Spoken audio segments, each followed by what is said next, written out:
মধ্যপ্রাচ্যের 3 দেশে অবস্থিত অন্তত 20টি মার্কিন সামরিক স্থাপনায় হামলা চালিয়েছে ইরান। বৃহস্পতিবার দেশটির বিপ্লবী বাহিনী আইআরজিসি জানিয়েছে, কুয়েত, বাহরাইন ও সংযুক্ত আরব আমিরাতে চালানো এসব হামলা ব্যাপক ক্ষয়ক্ষতি হয়েছে। অপরদিকে ইরানের রাজধানী তেহরান সহ বিভিন্ন জায়গায় হামলা অব্যাহত রেখেছে যুক্তরাষ্ট্র এবং ইসরায়েল। গেল 6 দিনে ইরানে নিহতের সংখ্যা বেড়ে হয়েছে 1250।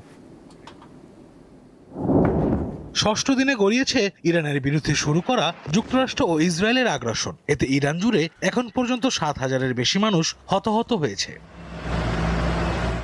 বৃহস্পতিবার রাত থেকে তেহরান জুড়ে ব্যাপক বোমা বর্ষণ করে মার্কিন ও ইসরায়েলি বাহিনী। কেবল রাজধানী নয়, দিনভর দেশটির অন্যান্য শহর থেকেও সামরিক স্থাপনা ও রাজনৈতিক কেন্দ্রগুলোতে হামলার খবর পাওয়া গেছে। হামলা চালানো হয়েছে 2টি স্কুলেও। পাশাপাশি ইরানের কোম শহরে একটি ব্যালিস্টিক ক্ষেপণাস্ত্র উৎক্ষেপণ কেন্দ্রে হামলার দাবি করেছে ওয়াশিংটন ও তেল আবিব।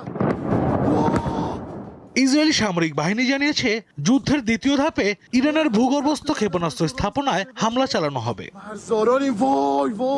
ইরানের পাশাপাশি হামলা চালানো হচ্ছে লেবাননেও। দেশটিতে ইসরায়েলি হামলায় নিহতের সংখ্যা বেড়ে 100 ছাড়িয়েছে। এদিকে পাল্টা হামলা অব্যাহত রেখেছে ইরান। বৃহস্পতিবার কুয়েত, বাহরাইন ও সংযুক্ত আরব আমিরাতের অন্তত 20টি মার্কিন সামরিক স্থাপনায় হামলা চালানোর দাবি করেছে ইরানের বিপ্লবী গার্ড বাহিনী আইআরজিসি।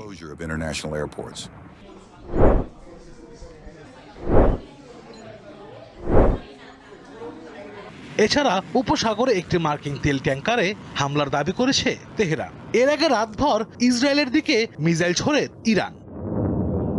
বুধবার শ্রীলঙ্কা উপকূলে ইরানি যুদ্ধজাহাজে হামলার জন্য যুক্তরাষ্ট্রকে ফল ভোগ করতে হবে বলে হুঁশিয়ারি দিয়েছেন ইরানের পররাষ্ট্রমন্ত্রী আব্বাস আরাগচি। এর আগে তিনি বলেন, মার্কিন প্রেসিডেন্ট ডোনাল্ড ট্রাম্প কূটনীতির সঙ্গে বিশ্বাসঘাতকতা করেছেন। এ অবস্থায় মধ্যপ্রাচ্যে যুদ্ধবিমান সহ সামরিক সহযোগিতা পাঠানোর ঘোষণা দিয়েছে অস্ট্রেলিয়া ও যুক্তরাজ্য।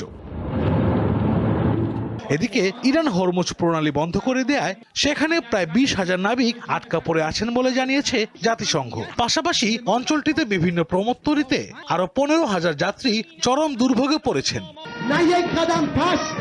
আশরাফ শুভ, দীপ্ত, বার্তা কক্ষ।